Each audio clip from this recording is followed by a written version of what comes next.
जय जगन्नाथ। नमस्कार बंधुगण। मीन राशि बृहस्पति राशि से राशि स्वामी गुरु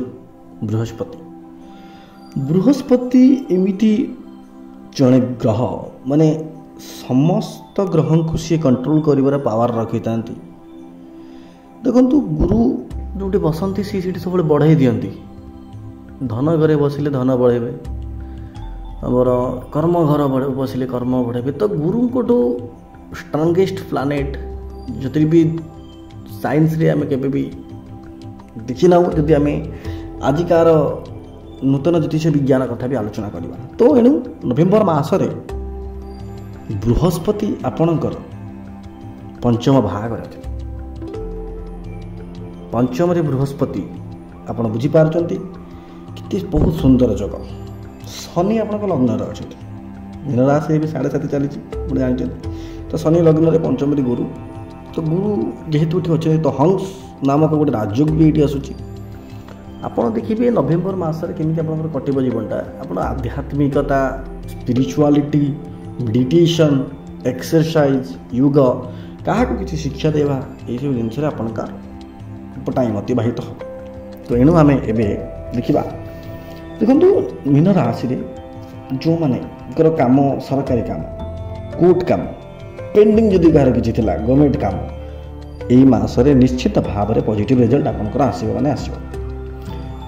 जेहेतु धन भाव मंगल स्वामी धन भाव तो मंगल बुध आपंकर जातक कंजक्ट ही अच्छा जानते मंगल बुध जिते आप कंजक्ट जेकोसी राशि भी होते ना द्विपार्श्विक रिजल्ट मिले। देखिए आपंकर विदेश जेहेतु थर्ड हाउस अच्छा तो देखिए आप विदेश बकरी हे पुणी बुध तो बहुत गुड़ाक लाभ पाइपर विदेश जनित किसी गोटे कम क्रय विक्रय हो कि आप देखिए बहुत जिन गुड़ा एमती हो ना आप जोड़ा इमाजिन कर इनकम हम आप किसी इन्वेस्ट करेंगे से लाभवान हो कमिशन मनी कमिशन मनी आप आर्ट बहुत गुड़ाक मनी गुड़ाक पाइबे music media entertainment fashion industry ये सब बहुत लाभ हम। एवं आम परिवार भाव में देखा जेहेतु मंगल बुधंकर कंजक्ट अच्छी तो देखिए आपंकर गोटे परिवार भाव में ग्रहंकर गोटे दृष्टि भी शुभ दृष्टि आसूँ।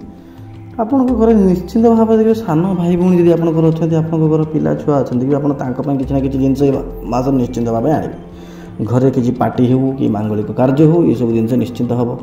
आपको देखिए संतान भाव में बृहस्पति प्रथम कही पंचम भाग कला संतान भाव हूँ जो आप बुद्धिर भाव आपणकर बिजनेस भी भाव जदि किसी यू अर्थ उपार्जन किसी अलग प्रकार प्रणाली आपंकर होता है भाग हूँ पंचम भाग। पंचम भाग में बृहस्पति मिनी गोटे बहुत बड़ जिन गोटे बहुत बड़ कथा ये कहूँ जेको जदि जो लोक मान दाम्पत्य जीवन में क्या जब पिला होना निश्चित भाव में आप मीन राशि जदि आपणकर जातक आपण यही मसरे ट्राए करूँ निश्चित भाव में आप शुभ फल शुभ खबर निश्चित भाव पाइबे। आ टाइम रे केवल नुह शुभ खबर पाइबे आपन जमितिका पिला चाहूचंती सेमितिका पिला आपण पाइबार सुवर्ण सुजोग गुरु बृहस्पति ये आपंकर करुँच।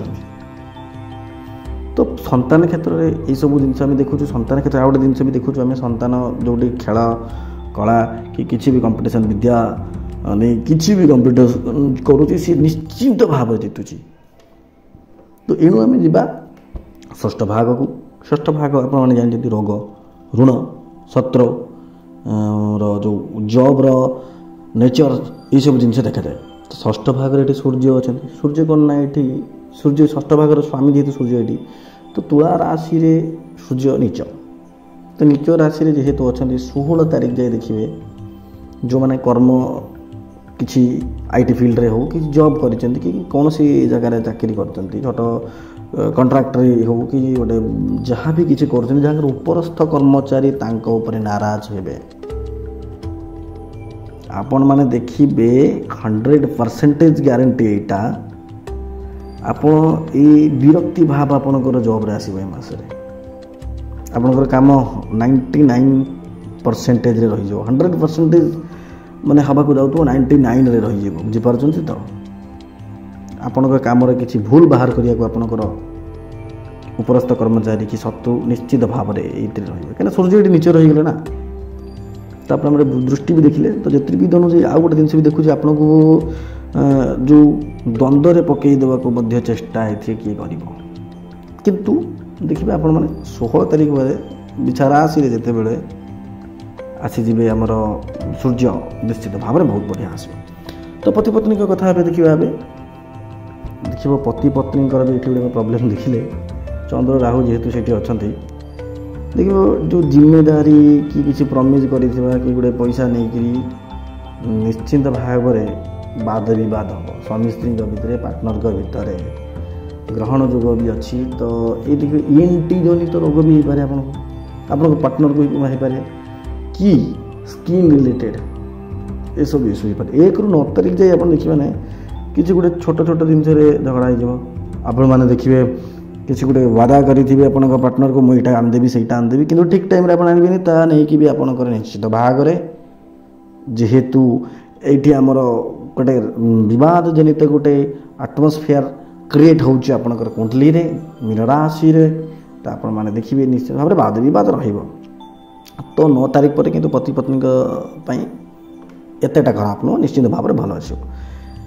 ଆଉ ଗୋଟେ ଜିନିଷ ଆମେ ଦେଖିଲେ, ଯେଉଁମାନେ ବିଜନେସ୍ କରୁଛନ୍ତି, ଯେଉଁମାନେ ଦୋକାନ କରିଛନ୍ତି ଛୋଟ ମୋଟ କି ଯାହା ବି କରିଛନ୍ତି, କି କଣ୍ଟ୍ରାକ୍ଟରି ଯେଉଁ ରାସ୍ତା କଣ୍ଟ୍ରାକ୍ଟର ହେଉ, ସିଭିଲ୍ ୱାଇଜ୍ କାମ କି କିଛି ବି ଯେଉଁ କାମ କରନ୍ତି, ଯେଉଁଥିରେ ତାଙ୍କର ଲେଣ ଦେଣର କାର୍ଯ୍ୟ ହୁଏ, କ୍ରୟ ବିକ୍ରୟର କାର୍ଯ୍ୟ ହୁଏ, ସେମାନଙ୍କର ଦେଖିବ 9 ତାରିଖ ପରେ ପୁରୁଣା କ୍ଲାଏଣ୍ଟ ଯଦି ତାଙ୍କର କିଏ ଯାଇଥିବ ତାଙ୍କର ଛାଡ଼ି ସବୁ ଫେରିବେ। ଆଉ ଯଦି ଦୋକାନୀ ତାଙ୍କର ଯେତିକି କଷ୍ଟମର ପୁଣି ବ୍ୟାକ୍ କରିବେ। ଆଉ 1ରୁ 9 ତାରିଖ ନୁହଁ, ଏଇଟା 9 ତାରିଖ ପରେ ମୁଁ କହୁଛି। 9 ତାରିଖ ପରେ ନିଶ୍ଚିତ ଭାବରେ ଗୁରୁଙ୍କର ଦୃଷ୍ଟିରୁ ଏବଂ ବୁଧ ବକ୍ରି ହେଇଯିବେ, ନିଶ୍ଚିତ ଭାବରେ ଆପଣଙ୍କର ଲାଭ ହେବ ଦୋକାନରେ। ଜବ୍ରେ ମୁଁ କହିଥିଲି ଅଲଗା, କିନ୍ତୁ ବିଜନେସ୍ ଅଲଗା। ଏଇଟା ହେଉଛି ଜ୍ୟୋତିର୍ବିଦର ଗୂଢ଼ ତତ୍ତ୍ୱ। ତ ନିଶ୍ଚିତ ଭାବରେ ଦେଖିବେ ଆପଣମାନେ ଏ ମାସରେ ମୀନ ରାଶିରେ ଆମେ ଯାହା ଆପଣଙ୍କୁ ପ୍ରେଡିକ୍ସନ୍ ଜଣାଇଲୁ, ନିଶ୍ଚିତ ଭାବରେ ଆପଣଙ୍କର ଏହା ଫଳିତ ହେବ। ଆଉ ଯଦି କମ୍ପ୍ଲିଟଲି ଆପଣଙ୍କ ବିଷୟରେ ଡିଟେଲିଂରେ ଜଣାଇବାକୁ ଚାହୁଁଛନ୍ତି ଆମକୁ, ଆପଣଙ୍କର ଜନ୍ମ ତାରିଖ, ଜନ୍ମ ସମୟ, ଜନ୍ମ ବିବରଣୀ ପଠାନ୍ତୁ। ଆମର ଯେଉଁ ଟିମ୍, ଆମର 6 ଜଣ ଜ୍ୟୋତିର୍ବିଦ, ଆମର ସମସ୍ତଙ୍କ ପ୍ରଣାଳୀରେ ଆମେ ଆଲୋଚନା କରି ଆପଣମାନଙ୍କୁ ନିଶ୍ଚିତ ଜଣାଇବୁ। ଜୟ ଜଗନ୍ନାଥ, ଜୟ ଶ୍ରୀରାମ। ଓମ୍ ନମଃ ଭଗବତେ ବାସୁଦେବାୟ ନମଃ।